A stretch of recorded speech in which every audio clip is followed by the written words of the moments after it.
The Serbian giant Novak Djokovic has created history by clinching a record-breaking 23rd Grand Slam as he lifted the French Open late yesterday.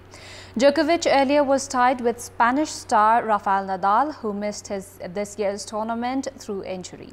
Since collecting his first major back in 2008, the 36-year-old Serbian, the oldest French Open champion, does not seem relenting with 11 of his slam trophies, having won after he has turned 30.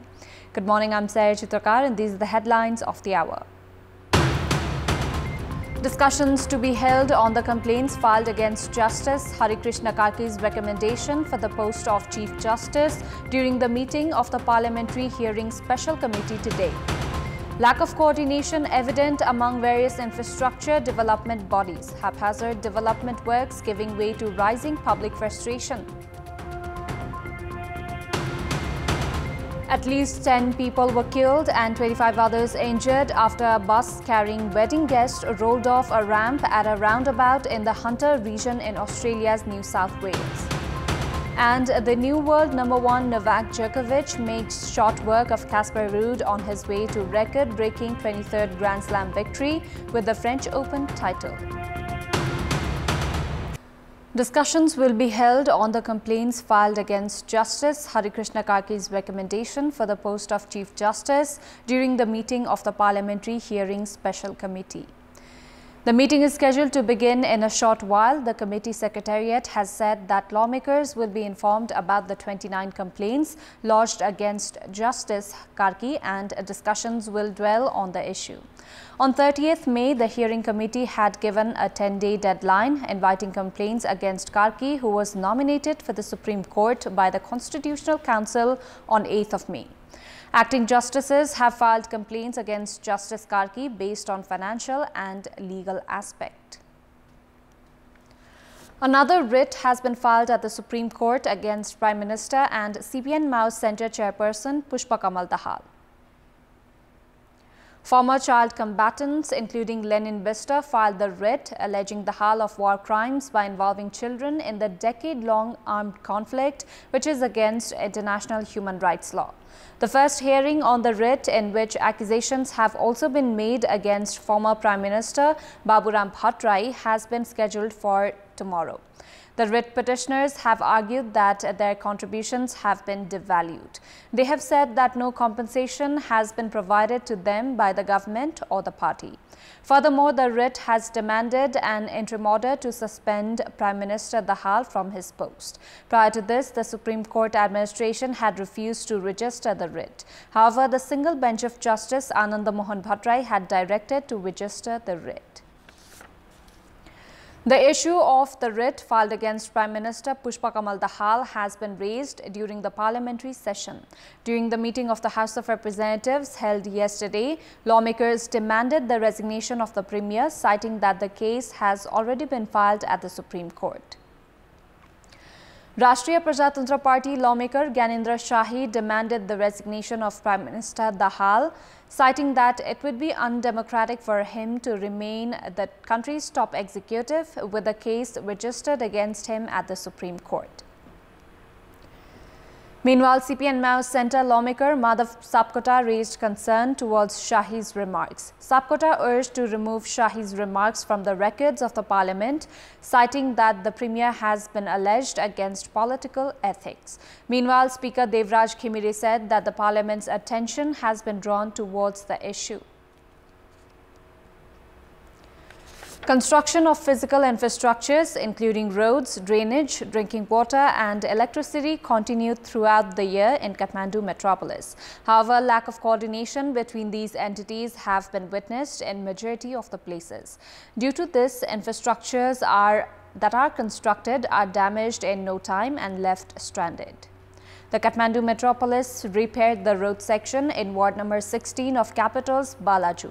However, within 5 days, Kathmandu Upatyaka Khanepani Limited (KUKL) damaged the road section that had been blacktopped, citing repair for water leakage. Road sections of up to 8 meters comes under the Kathmandu metropolis. The metropolis had directed the KUKL to repair the damaged road section. However, it has disregarded the directives. The metropolis has further alleged Nepal Electricity Authority of not coordinating with the local government to implement its plan of laying underground electricity wires. The metropolis says that NEA and the KUKL have continued the trend of not coordinating with the local government while damaging infrastructures and leaving them unattended. This has led to repetitive works at some places, while general public get agitated amid delay in reconstruction of infrastructures. Kathmandu Metropolis Mayor Balendra Shah had made arrangement to hold monthly discussions between all the entities responsible for construction and repair of infrastructures. However, it has not been given continuity. On the contrary, the NEA has claimed of working with joint approval from all the concerned entities and says that it has repaired damaged infrastructures after completing their work. The Ministry for Finance had issued a circular in the fiscal year 7 years ago, directing the entities that damaged the infrastructures to repair themselves after various government bodies started demanding budget for repair works. The road sections and footpath inside the capital have become unorganized as the metropolis waited, hoping that the entities responsible for damaging the infrastructures would repair themselves as per the regulation.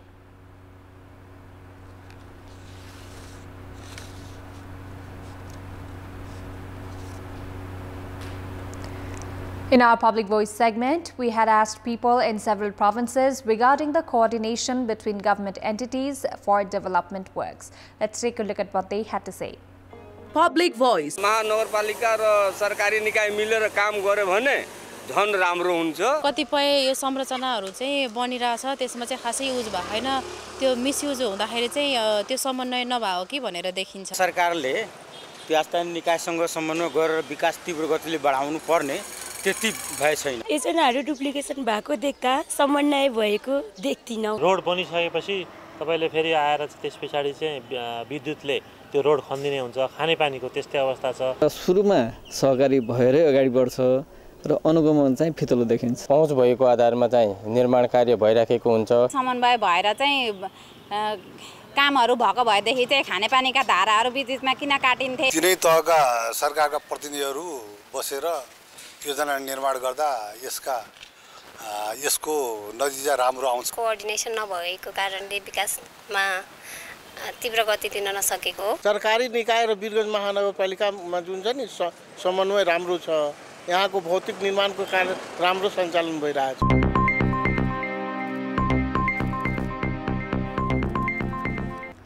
Livestock farmers of Thading have become affected by the lumpy skin disease detected in cows and buffaloes. Lumpy skin has been detected in cattle, especially cows of all the 13 local levels of Thading. The disease has been detected on cows that are ready for milking. The infected cattle have developed fever, nodules in the skin and swollen limbs, among other symptoms. The disease has been identified in more than 5,000 cows in the district, while more than 200 cattle have already died. Meanwhile, livestock farmers have become worried amid lack of treatment for the disease.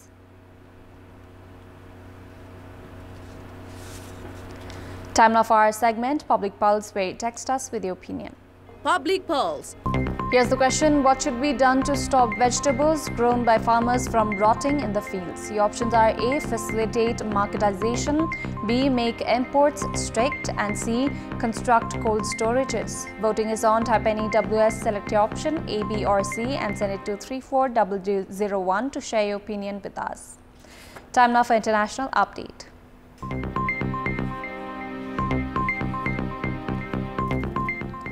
Former Scottish First Minister Nicola Sturgeon was arrested yesterday after voluntarily attending an interview in connection with a police probe into the fate of funds for her pro-independence Scottish National Party.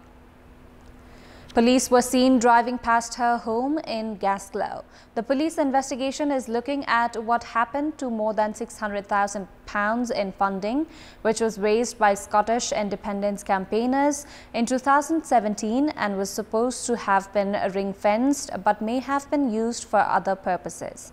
The arrest is deeply embarrassing for the SNP, which has dominated Scottish politics for more than the last 2 decades. Sturgeon stood down earlier this year, and support for the party and its aim of independence has since dropped. Australian Prime Minister Anthony Albanese and local residents expressed their sympathies today for the victims of a fatal bus crash that left 10 people dead. Another 25 were injured after a chartered bus, likely carrying wedding guests, rolled off a ramp at a roundabout in the Hunter region in Australia's New South Wales state. The incident was confirmed by the NSW police earlier today. The incident occurred around 11:30 p.m. local time yesterday near the town of Greta, about 180 kilometers northwest of Sydney, in an area famous for its vineyards and wedding spots. The driver of the bus, a 58-year-old man, is under arrest and expected to be charged over the accident. He had been taken to hospital for mandatory testing.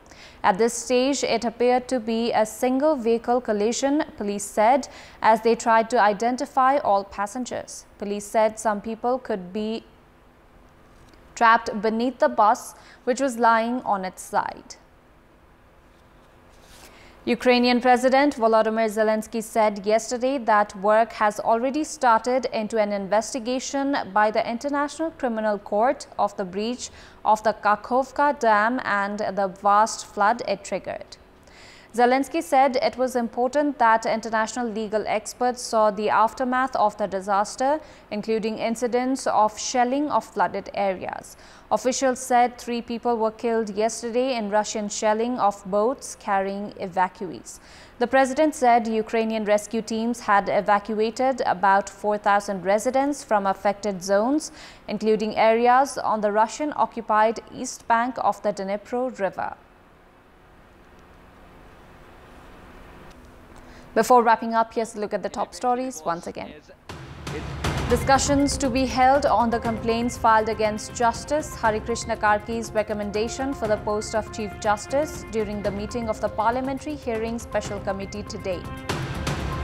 Lack of coordination evident among various infrastructure development bodies. Haphazard development works giving way to rising public frustration. At least 10 people were killed and 25 others injured after a bus carrying wedding guests rolled off a ramp at a roundabout in the Hunter region in Australia's New South Wales. And the new world champion won. Novak Djokovic makes short work of Casper Ruud on his way to record-breaking 23rd Grand Slam victory with the French Open title. That's all for the moment. We will now take you over to Hong Kong for the live telecast of the match between Bangladesh and Malaysia at the ACC Women's Emerging Cup.